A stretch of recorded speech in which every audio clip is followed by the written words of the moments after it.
अब वो जूठे बेर कोई त्रिलोक के अधिपति को निवेदन करने योग्य वस्तु थोड़ी है, जूठे बेर। हालांकि रघुनाथ जी तो बड़े संकोची हैं, प्रभु का स्वभाव तो भगवान तो बड़े संकोची हैं।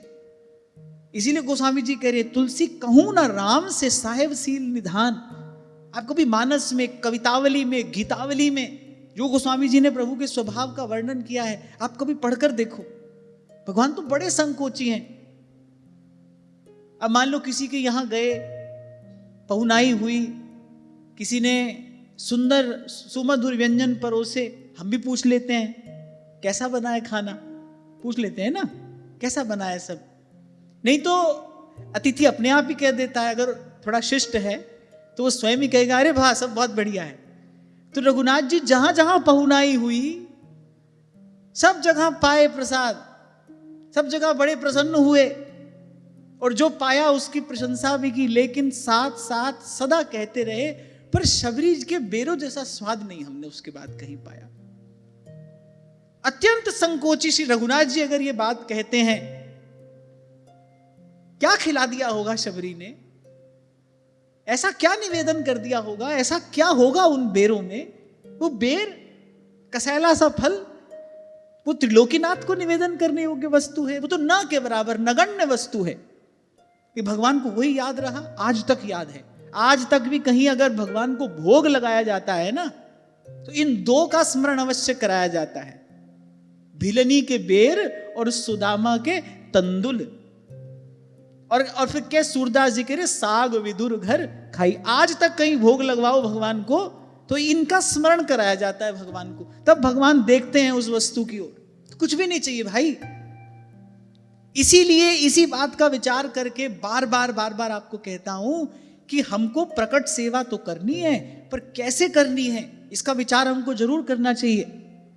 प्रकट सेवा के नाम पर कहीं ऐसे ही वस्तुओं का संग्रह अपने जीवन में मत करते चलना, अपना मन चित्त वैसे वहां बिखरता ना चला जाए। और एक और बात, सदा सावधान रहना, अपनी दृष्टि में किसी उत्तम वस्तु को निवेदन भी किया प्रभु को, तो मन में कहीं बहुत भीतर वो भाव रहता है कि हाँ हमने देखो ऐसी वस्तु प्रभु को निवेदन की। अंततः कहीं आगे जाकर अनुभव होता है कि अरे इस सब की तो कोई भी आवश्यकता नहीं थी, इस सब की कोई आवश्यकता नहीं थी। और मैं तो कहता हूं कि जो जितना साधनहीन होगा ना, उसकी पुकार उतनी ही करुण होगी।